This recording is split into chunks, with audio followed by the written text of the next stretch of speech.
예, 환율 시장 동향 체크해 보고요. 투자 전략 세워보도록 하죠. 오늘 GFM 투자연구소의 이진우 소장과 함께합니다. 어서 오십시오. 네, 안녕하세요. 안녕하십니까. 그래도 깔끔하게 11월에 뵈는 것 같습니다. 네. 10월에 그렇게 좋은 기억은 없는 것 같아서 증시도 막판에 너무 많이 떨어지기도 하고 네. 가장 끝에 들어서 약간 반등하긴 했습니다만 참 힘들었잖아요. 네. 먼저 그래서 좀 증시 어떻게 보셨는지 궁금해서요. 한번 소감 얘기해 주시겠어요? 네, 보통 저 10월 달 긴장하면서 맞이하는 그런 달인데 주식 투자하시는 분들은 금년도 예외는 아니었습니다. 그리고 지금은 이제 차트만 보시더라도 반등이 나올 만한 시점이다 하는 상황이죠. 밤사이에 유럽이나 미국이 많이 올랐습니다. 이제 뉴욕 증시가 이제 조금 상승폭을 좀 줄이면서 마감을 했고요. 예. 월간으로는 나스닥이 하락폭이 9%가 넘었더만요. 네, 그런데 지금 보시면 이제 유럽의 대표 증시 독일 닥스 30 한번 봅니다. 예. 보면은 이런 흐름으로 가고 있죠. 빠져도 그냥 빠질 수는 없는 거니까 지금 정도 같으면 예, 차트 한번 보여주시죠. 예. 독일 차트 한번 띄워주십시오. 이제 문제는 이제 반등의 폭이죠.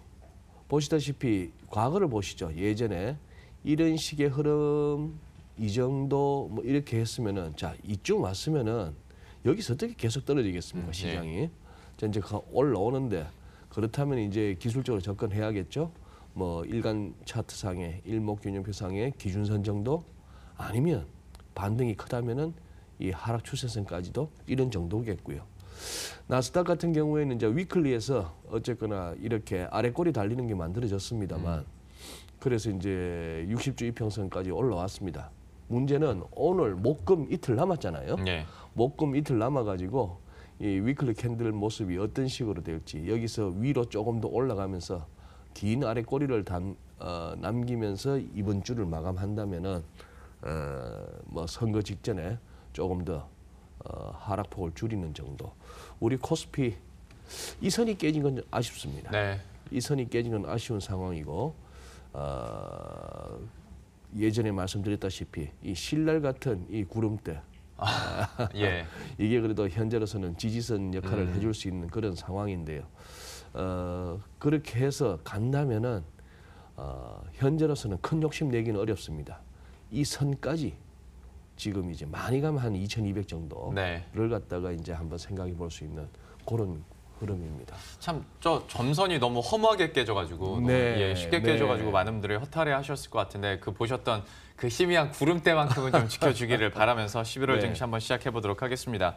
달러에 대한 이야기부터 한번 해볼까 하는데요. 원달러 쪽으로 당연히 이야기가 네. 갈 수밖에 없고 저희가 지난주에 이제 1,140원 얘기를 했었는데 네. 1,150원 얘기도 이제 나오고 벌써 1,139원에서 어제 마무리가 됐으니까요. 네. 어떻게 될 것 같습니까? 일단 달러가 강하거든요. 예.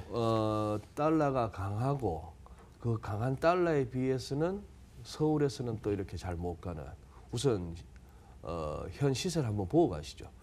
일단은 소위 말하는 선진국 대비 달러 인덱스는 지금 올라가고 있습니다. 우선 이 굉장히 무거워 보이던 이 선을 올라선 데다가 이동평균선마저 위클리 차트에서 이렇게 다시 정배열로 돌아선다 하는 거는 그리고 저는 개인적으로 굉장히 중시합니다만 이 지표요. MACD 오실레이트가 다시 음에서 양으로 이거는 굉장히 이제 좀 추세적으로 달러가 강해질 그런 가능성을 보여주고 있는데 지금 이렇게 모처럼 유로달러 차트 한번 또 업데이트 한번 해봤습니다. 업데이트 해보니까 좀처럼 이렇게 유로가 힘을 못 받고 있는 거죠. 유로가 힘을 못 받고 있고 그리고 지금 밤사이 유가가 WTI가 65불 아래 그리고 브렌트가 한 75불 정도까지 이제 두 유종 차이에 10불 스프레드가 막 그냥 일반화됐네요. 자, 근데 지금 여기서 위에 달러 인덱스하고 아래쪽에 CRB 지수하고 이렇게 겹쳐 놓으면은 거의 데칼코마니죠. 네. 그래서 역의 상관관계. 그래서 최근에 주식 빠지면서 좀 힘을 받는 듯한 금도 달러 강세에 좀 밀리는 양상.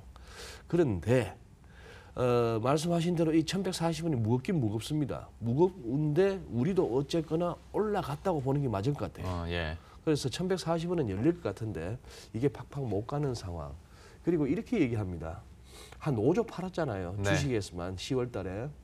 그렇다면 요즘 환율로 봤을 때 뭐 50억 달러까지 아니더라도 한 40몇억 달러가 정도는 예를 들어 전부 외국인들이 팔고 여송금으로 해서 들고 나가겠다 했다면은 이 환율이 이럴 수가 없다 하는 얘기가 있죠. 그래서 일각에서 말하는 대로 이게 어떻게 보면은 공매도도 좀 있었고 예. 하는 그런 얘기도 있고 또 우리나라 또 수출업체들의 매물도 많았고 근데 은근히 또 딜러들은 또 그것도 의심합니다. 뭐 우리나라 외환시장 정도 같으면은 주식은 당국 차원에서 이렇게 뭘 떠받치기가 힘들다 하더라도 우리 외환시장 정도의 규모라면은 지금 여기서 환율까지 위로 길길이 뛰는 모습을 보였어야 더 불안할 거 아니겠어요? 그렇죠.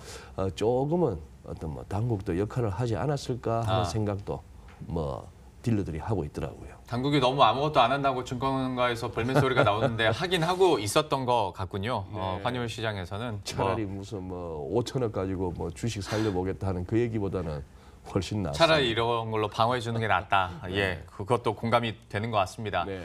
참 근데 이게 원달러 환율 가지고 어디에 비교하느냐에 따라서 보는 시각도 좀 달라질 수 있는 게 또 일주일 사이에 뭐 1,140원, 1,150원 선 올라갈 수 있다라고 얘기를 하면서도 또 어찌 보면 지금 아르헨티나와 한번 비교를 해봤을 때 네. IMF 구제금융 받는 나라보다 지수 낙폭이 더 컸는데 네. 통화 가치의 어떤 하락이나 그런 거로 봤을 때는 오히려 원화가 잘 안 움직인다라고 그러니까 어떤 요지부동이다라고 느껴질 정도로 네. 좀 이런 비교가 또 되거든요. 예, 예. 이건 또 그러면 어떻게 해석을 해야 됩니까? 일단은 뭐 저는 아르헨티나하고 우리하고 주식 비교하는 거 별로 내키지 않습니다. 아르헨티나, 베네수엘라 이런 애들은 이런 나라들은 좀 열애로 하시죠. 예. 그거는 뭐 경제 논리가 통하는 데도 아니고 네. 돈이 아니니까 뭐 주가라도 즉 그냥 돈이 돈 같잖아요. 우리나라에서도 무 한 뿌리에 그냥 200만 원, 2천만 원 갈 수도 있는 거예요. 네. 뭐 그거나 아르헨티나 주가나 별 차이 없다고 보시면 될 것 같고 그래서 차라리 우리는 지금 국제 외환 시장에서의 그런 통화들 말고 돈 같은 돈들하고의 환율하고 우리 환율 사이에 그래서 계속해서 말씀드리는 거는 우리 원화의 차라리 이 상대적인 강세, 안정적인 모습 이것마저 아니었으면은 우리 정말 10월 달에 97년을 떠올리거나 2008년을 떠올렸을지도 모르겠습니다. 네. 관련 영화가 곧 개봉하더라고요. 뭐죠? 그 IMF 당시에 대한 영화. 그래서 지금 상황이랑 오버랩이 많이 된다고 많은 분들이 좀 얘기를 하던데 뭐 경제 지표로 보나 상황적으로 보나 그때와는 좀 다른 게 사실이긴 한데 네. 심리적으로 느끼는 불안감들이 좀 많다 보니까 좀 이런 예. 얘기들이 좀 나오는 것 같습니다. 원달러 환율에 대해서는 글쎄요, 우리 나름대로의 그 차트를 계속 분석하면서 앞으로 어떤 흐름을 가질지도 한번 예의주시하도록 하겠고요. 사실 저는 이 얘기를 좀 오래 하고 싶었는데 시간 관계상 오래는 못할 것 같습니다. 위안화 있지 않습니까? 네. 중앙은행 증권을 발행하겠다라고 이제 인민은행이 발표를 했어요. 아무래도 이제 어느 정도 방어를 하겠다라는 건데 이미 이제 소장님께서는 치리안 열어놓고 봐야 된다라고 얘기를 했지 않습니까? 네. 좀 앞으로의 전망 어떻게 하십니까? 예, 일단 뭐 차트나 한번 띄워놔 주시면 달러 인덱스하고 달러 위안 환율 보시면은 같이 움직입니다만 이 오른쪽 부분에 와서 위안화 약세가 조금 더 가파르죠. 지금 말씀하신 대로 어쨌거나 7위안을 갖다가 허무하게 내주지는 않겠다 하는 차원에서 홍콩에서 한 3조 원 정도에 달하는 200억 위안 200억 정도를 예. 채권을 발행해서 그 얘기는 뭐냐 하면은 그만큼 홍콩 시장에서 위안 유동성을 좀 빨아들여 가지고 그럼 이제 위안을 빌려서라도 매도 치는 그런 세력들한테 비용을 증가시키겠다 뭐 이런 차원입니다만 어제 시진핑 주석까지 나서서 이른바 경제대책회의라고 했는데 좋은 말만 그냥 내놨더만요. 선제적으로 대응하고 네. 안정적인 통화 정책. 그러면서 뭐 어쨌거나 외국인 투자 자본도 잘 활용하면서 어쨌거나 뭐 잘하겠대요. 어쨌거나 잘하겠다니까 얼마나 잘하는지 한번 두고 봤으면 좋겠습니다. 한마디 뭐 시간은 없습니다만 10월 달을 보내면서 느끼는 게 2008년이나 97년 같은 소위 말하는 10년 주기를 얘기는 합니다만 그때와 같은 위기감은 사실상 그 정도에는 달하지는 않습니다. 네. 그 정도에는 달하지 않고 거의 모든 증시들이 너무 과도했던 낙관론 그리고 너무 레버리지를 이용해서 너무 상방 쪽에 치우쳤던 것이 좀 이렇게 역동작에 걸렸던 상황 이런 것으로 보여지고요. 그러나 아직까지는 소위 말하는 데드캣 바운스 예. 그 측면에서 기술적 반등 관점에서 이번 반등이 어디까지 갈 수 있는가 그렇게 쫓아가는 게 현재로서는 뭐 적절한 어떤 그 대응 전략이라고 보여집니다. 알겠습니다. 네. 역시 지금까지의 흐름 기조에 대해서는 그렇게 큰 변화는 없을 것 같고요. 네. 욕심내서 30초만 더 네. 엔화 있지 않습니까? 네. BOJ 통화정책회의가 있었기 예. 때문에 이거 잠깐 좀 짚어주시겠어요? 네. 뭐 그러다 하루 있고 BOJ 총재 아무것도 할 수 없을 겁니다. 네. 할 수 없는 상황이고 그래서 지금 뭐 보면은 엔이 꼼짝 못 하고 있다는 거 이거 한번 큰 그림으로 보시면은 오른쪽 부분에서 크게 못 움직이는 상황인데 그러나 이 얘기는 결국 또 역설적으로 뭐냐 하면은 곧 움직여야 된단 말입니다. 곧 움직여야 되는데 위든 아래든 그런 상황이 올 수가 있습니다.